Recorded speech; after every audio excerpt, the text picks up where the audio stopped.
Assalamualaikum warahmatullahi wabarakatuh.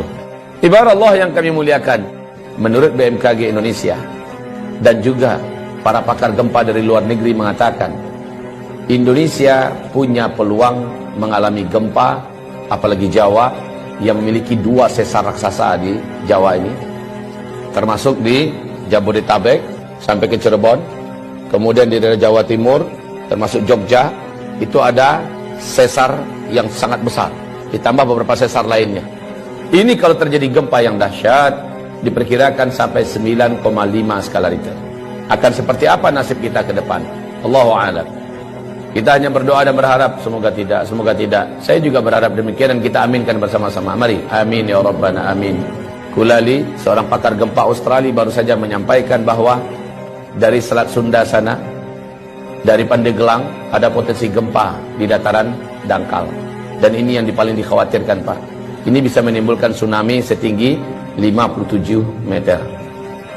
Tsunami ini akan mengejar sampai seluruh Banten sampai ke Jakarta. Kalau 57 dari sana sampai Jakartanya sisanya 15 meter ketinggiannya. Apapun itu kita aminkan lagi, semoga tidak pernah terjadi. Amin. Tapi mereka bicara bukan orang-orang bodoh. Mereka adalah pakar dan ahli. Ketika mereka memperingatkan, maka layak untuk kita mengambil kesiagaan. Saya hanya sarankan pada kita yang mampu menghentikan bencana yang sudah diprediksi perkiraannya hanyalah Allah Subhanahu wa taala. Kalau begitu, ambil cara bagaimana Allah bisa mengalihkan atau menghentikan rencana bencana yang akan terjadi itu. Caranya gimana? Nabi sudah kasih tunjuk kepada kita. Pertama, lakukan taubat massal. Indonesia harus bertaubat. Dari apa bertaubat? Indonesia harus umumkan taubat ini kepada Allah Subhanahu wa taala, pemerintahnya, ulamanya, ya. Apa yang harus masyarakatnya diajak? Yang diajak taubat itu adalah negara Indonesia ini dengan rakyatnya. Satu, hentikan menzalimi para alim ulama. Gus Nur hari Kamis tanggal 27 Oktober, dia menerima hari Kamis itu surat panggilan, statusnya sebagai tersangka.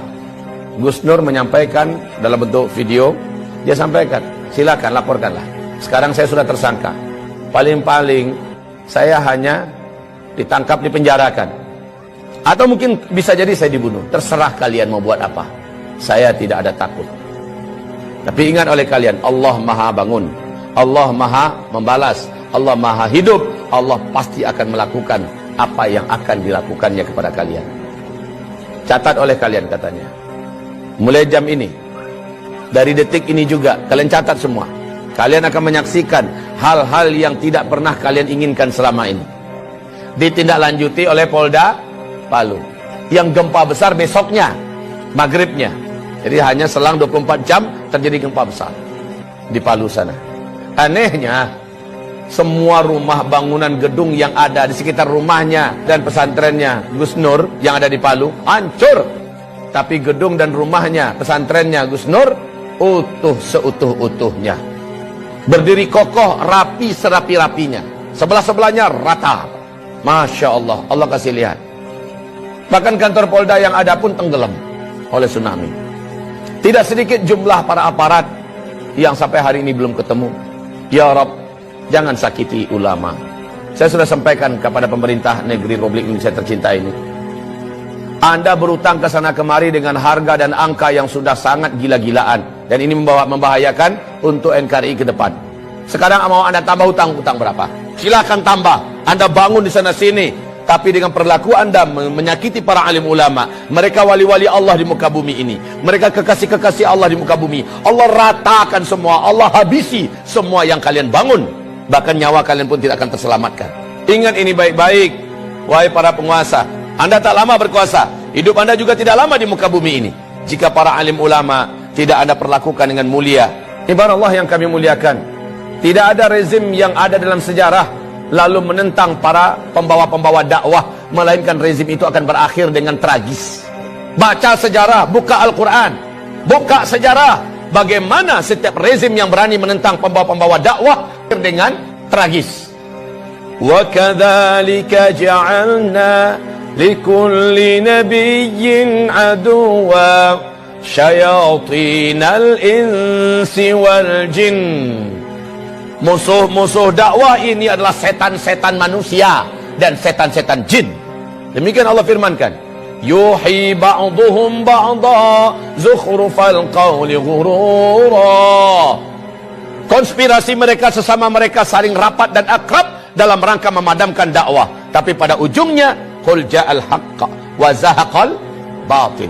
Kalau kebenaran sudah datang, kalau kebenaran sudah diusung dan dibawa, diperjuangkan, yang batil pasti akan enyah. Apa yang kurang dari Firaun? Puncuk dan puncak kekuasaan-kekuatan saat itu di tangannya. Negara-negara mana yang tidak takut dengan kekuasaan yang dimiliki oleh Firaun? Kekuasaan yang luas, bala tentara yang banyak, persenjataan yang hebat, media semuanya di tangannya, semua kekayaan ada di tangannya. Kurang apa Firaun? Dan Musa hanya seorang pendakwah biasa. Musa dengan pendampingnya Harun, Bani Israel orang-orang rakyat biasa, tapi mereka bersama Allah yang Maha Perkasa. Ketika semakin zalim Firaun kepada Musa dengan fitnah yang bermacam-macam, dengan cara yang bermacam-macam untuk menghabisi Musa, akhirnya Firaunlah yang habis. Bala tentaranya habis, lumpuh semua. Bukan sekedar lumpuh, mati semuanya. Ditenggelamkan oleh Allah dalam Laut Merah. Kisah Firaun ini terulang abad demi abad, terus terulang dan berulang. Namrus sebelumnya, Ibrahim yang disasar. Namrus habis, dihabisi bala tentaranya oleh Allah hanya dengan tentara kecilnya berupa lalat. Namrus pun sekarat mampus. Bala tentaranya hebat-hebat, kekuasaannya yang hebat, semuanya habis oleh Allah Subhanahu wa taala ketika menyakiti wali Allah di muka bumi, yaitu Ibrahim alaihis salam, Nabiullah dan Rasul Allah. Abul Anbiya Ibrahim alaihissalam. Nabi Muhammad disakiti oleh Abu Jahal, Abu Lahab. Di Mekah dia petentang-petenteng ke sana kemari seolah dunia miliknya, membangun koalisi dan jaringan internasional kemana-mana dalam rangka menyakiti Nabi Muhammad, menyakiti para sahabat. Habis mereka dibuat oleh Allah Subhanahu wa taala.